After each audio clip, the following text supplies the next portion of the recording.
Ito ang GMA Regional TV News. Ito na po ang GMA Regional TV News para sa pagsalubong sa bagong taon ng ilang Taga-Luzon. Chris, kamusta ang celebration nyo dyan? Connie, napuno ng kasiyahan ang pagsalubong ng bagong taon sa iba't ibang bahagi dito sa Pangasinan, pati na rin sa La Union. Yan ang balitang hatid ni Jasmine Gabriel Galban ng GMA Regional TV. Ilang oras bago ang pagsalubong sa bagong taon, sama-samang dumalo sa New Year's Eve Mass ang ilang Pangasinense sa Lingayen, Pangasinan. Taimtim na nagdasal ang bawat isa na sana matupad ang kanilang kahilingan. Ilan sa aming mga nakausap ang nagsabing sana suwerte ang dala ng taong 2025. Dalangin nila ang pagkakabuklod ng pamilya, magandang pangangatawan at kalusugan. Matapos ang misa, nagliwanag ang kalangitan dahil sa napakagandang fireworks display. Happy New Year! Napakaganda po na salubungin natin ang bagong taon with hope. We hope for something different. We hope for something new.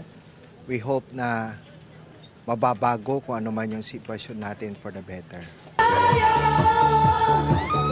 Ang pamilya Martinez sa Lucaw, Dagupan, Sati, animoy may concert. Anli kantahan with matching sayawan ng bawat miyembro ng pamilya.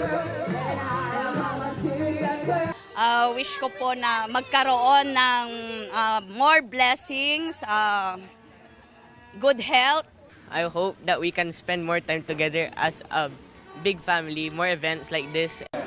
Sa Kalasyaw, Pangasinan, pulang-pula naman ang pamilya Lopez sa pagsalubong ng bagong taon. May pa-mini games para sa mga miyembro ng pamilya. Pulang napili nilang kulay na suot na damit para i-manifest daw ang happiness, prosperity and luck this 2025. Ito ang choice ng mga anak ko eh. Sabi nila, ang red ay nagbibigay ng magandang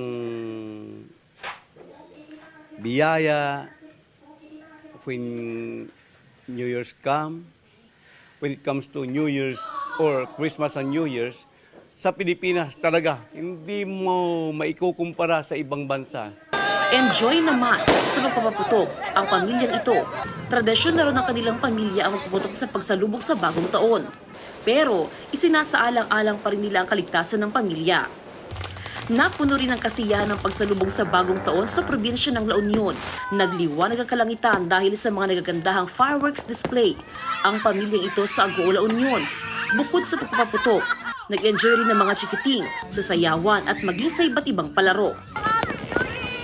Jasmine Gabriel Galban ng GMA Regional TV, nagbabalita para sa GMA Integrated News.